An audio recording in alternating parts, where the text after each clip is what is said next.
श्री कृष्ण भगवान की जय। चौथा अध्याय। नारद जी बोले, ऐसा कहकर विष्णु भगवान मछली रूप धारण कर कश्यप की अंजलि में प्राप्त हुए। उस मछली पर दया करके मुनि ने उसको कमंडल में डाल लिया। जब वह उसमें न समाई तब कुएं में डाला। कुएं से तालाब में, तालाब से समुद्र में डाली गई।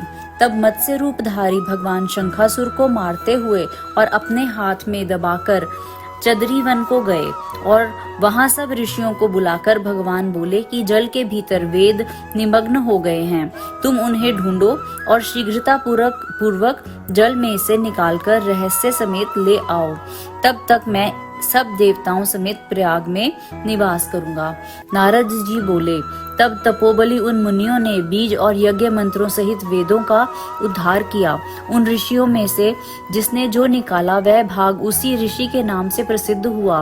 पीछे सब मुनि मिलकर प्रयागराज को गए और प्राप्त हुए वेद ब्रह्मा सहित विष्णु भगवान को अर्पण किए। संपूर्ण वेदों को पाकर ब्रह्मा जी ने प्रसन्न हो देव और ऋषियों सहित अश्वमेघ यज्ञ किया। यज्ञ के अंत में देवता गंधर्व पन्नग गुहयक पृथ्वी पर दंडवत कर प्रार्थना करने लगे। देवता बोले, हे देवाधिदेव, हमारी विज्ञप्ति श्रवण करो। यह हमारी प्रसन्नता का स्थान है, इसे तुम वरदान दो।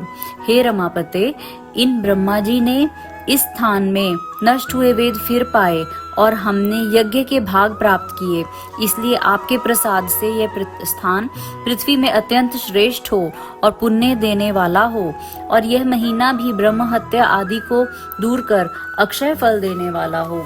श्री विष्णु बोले, हे देवताओं, जो बात तुमने कही है यही मुझे भी अभीष्ट है, सो ऐसा ही होगा। यह ब्रह्म क्षेम नाम से सबको सुलभ होगा। सूर्यवंशी राजा भागीरथ यहाँ गंगा जी को लावेंगे और इस जगह पर सूर्य की पुत्री यमुना जी का संगम होगा। जो पुरुष अपने पितरीश्वरों को यहाँ श्राद्ध करेंगे उनके पितृगण मेरे स्वरूप को धारण करेंगे।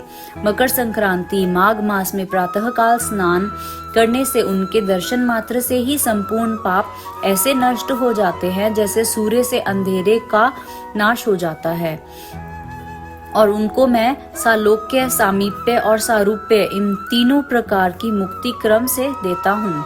हे मुनीश्वरों, मैं सर्वज्ञ रूप से बद्री वन में सदैव निवास करता हूँ। जो फल और स्थान 100 वर्ष में मिलता है वह तुमको यहाँ एक दिन में ही प्राप्त होवेगा। उस स्थान के दर्शन करने वाले मनुष्य जीवन मुक्त हो जाते हैं। सूत जी बोले, विष्णु देवताओं से ऐसे कहकर ब्रह्मा जी सहित वहीं अंतर्ध्यान हो गए और इंद्रादिक देवता भी अंशों से यहाँ रहकर अंतर्ध्यान हो गए। जो मनुष्य शुद्ध चित्त से इस पवित्र कथा को सुनते हैं उनको प्रयागराज और बद्री वन में जाने का फल मिलता है। बोलो श्री कृष्ण भगवान की जय।